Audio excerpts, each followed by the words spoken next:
Así es, vamos a conversar como siempre, pues, con nuestra pediatra sobre... Oye, ¿qué me pasa en la lengua? ¿Qué pasó? Necesito una terapia, una cosa. Vamos a conversar con nuestra pediatra, la doctora María Elisa de Juanes, sobre los pequeñitos de las casas. Hoy toca un tema que no sé qué es, doctora. ¿Qué significan las enfermedades exantemáticas de la infancia? Un término bastante sofisticado. Exantemáticas.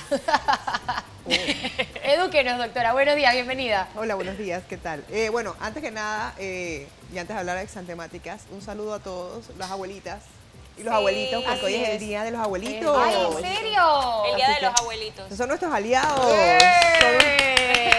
son los que nos echan la mano siempre. Exacto. Claro que sí. Así Esas que, abuelitas bueno, jóvenes como mi mamá. Son los que no le mejores, gusta. los Son abuelos los son los mejores. mejores. Los Sí. abuelos son los mejores. De verdad. Así que, No hay duda.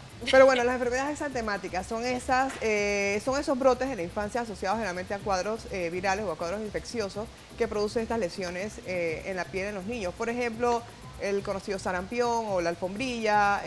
Son las más comunes.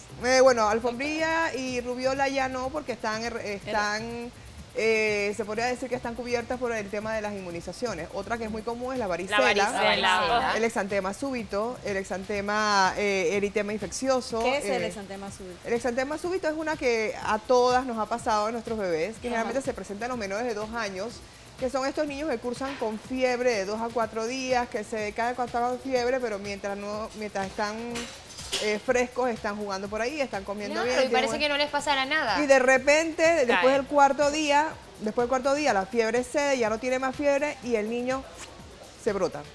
Le salen un salpullido en toda la piel, a veces puede estar un poquito de picazón o incomodidad, o a veces puede ser un poquito más grande, los papás se asustan y se alarman porque no saben qué pasó. Y este es el famoso el exantema súbito, porque aparece De repente. súbitamente. Así es. Todas estas enfermedades son contagiosas. Todas son contagiosas. La mayoría son cuadros virales, sobre todo en los bebés más pequeños.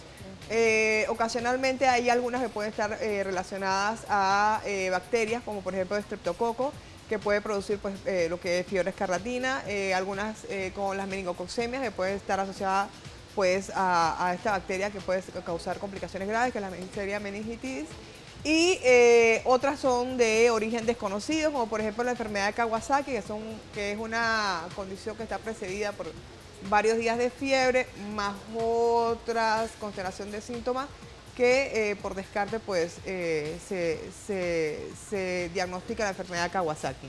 Tengo que como madre tener algún temor cuando se presentan este tipo de enfermedades porque pueden desencadenar algo más serio o no pasa nada, simplemente con un tratamiento pasa. No, en general la verdad es que ellos cursan bastante noble o bastante asintomático, o sea, más que nada la fiebre, generalmente muchos cursan con conjuntivitis o síntomas oculares, malestar general, algunos pueden tener dolores en las articulaciones, fiebre que puede ser de leve intensidad a ya un poquito más alta intensidad, asociada a 39, 39,5, 40 de temperatura. Puede haber inapetencia, disminución del apetito, algunos pueden tener amigdalitis, por ejemplo la mononucleosis que se presenta más en niños más grandes o adolescentes, que también es fiebre alta, malestar, cansancio, dolor articular. Algunas veces le encuentran amigdalitis, ganglios a nivel de lo que es el cuello. Muchas veces le administran antibióticos y esto incluso puede hasta hacer que se exacerbe o se haga más intenso el brote, porque en realidad es un cuadro que es viral, que se brota. Y muchas veces nos pasa que es que el niño hizo alergia a tal antibiótico y en realidad lo que fue es un exantema viral ya luego de resuelto el cuadro después de 3 a 5 días. Ninguna de estas enfermedades exantemáticas nos pueden llevar a la mortalidad del infante porque, no sé, la mononucleosis es exantemática.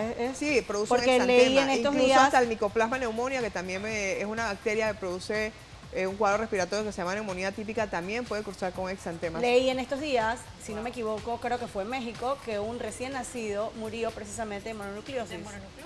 Me pareció un poco extraño. No era mononucleosis, Era como... creo, era un virus, un herpes virus tipo 1. Exacto, que fue, bueno, nadie sabe exactamente cómo pudo ser, pero sí definitivamente tuvo contacto de alguien que tenía o portaba el virus y se lo ha transmitido a estos bebés.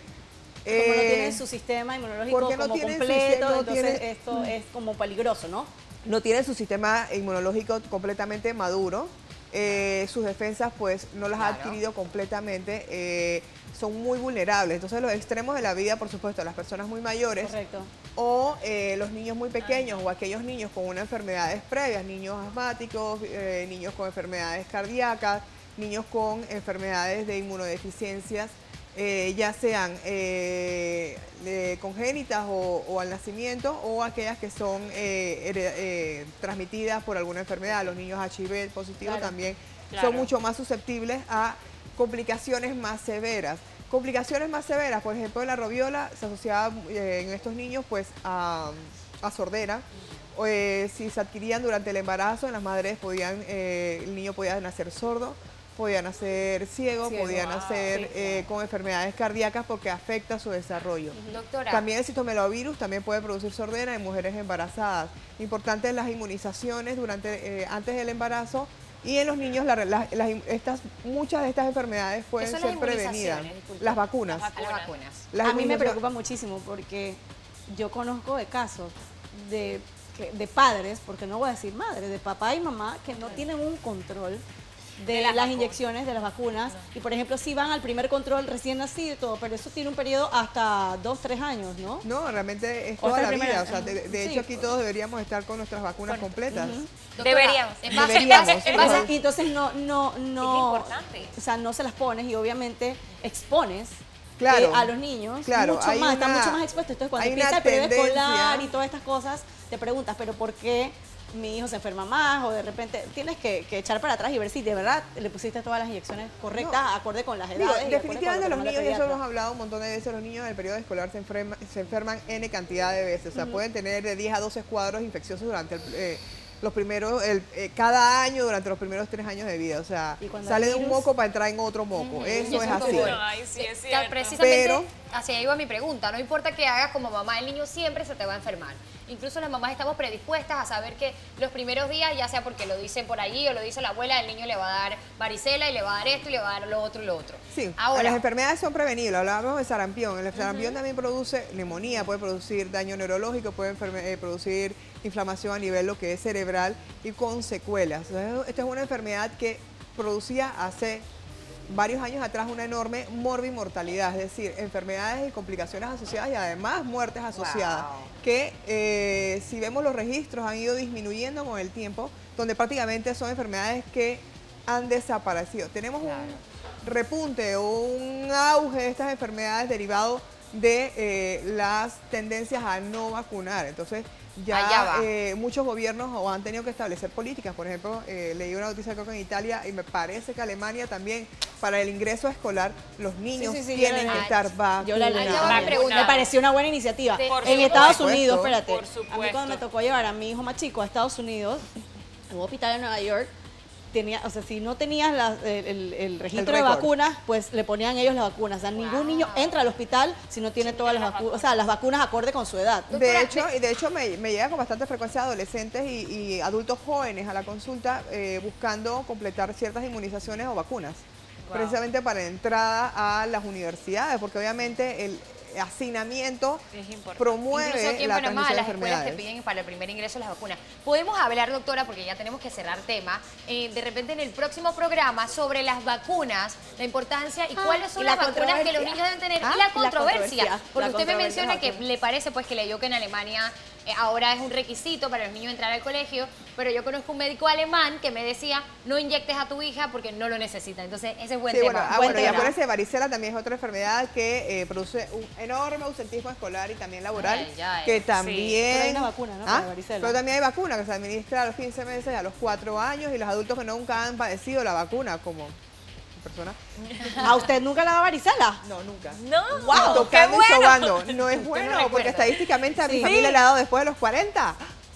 Ups. O sea que podría pasar. ¿Ve la importancia de la vacuna? Y entre más grande, más agresiva es la varicela. Es más fuerte, horrible. Claro. Es horrible. Es espantosa. Bueno, muchísimas gracias, doctora, por estar con nosotros. Buen tema. En el próximo, las vacunas. Hablamos de vacunas. Y lo controversial también de este tema sobre las vacunas. ¿Se deben poner? ¿No se deben poner? Mitos y controversias. Así es. Tuvo información de contacto. Bueno, Clínica Hospital San Fernando, 203-0862 y en las redes sociales una pediatra biker. Bueno, muchísimas gracias. va a estar súper interesante el tema Ese de las tema, vacunas, sí. porque conozco también como posiciones y también Y vamos a abrir las líneas telefónicas para que esas mamás que no mandan a los Así chiquillos a es. la escuela cuando dicen que van a vacunar, llamen ya. Así es.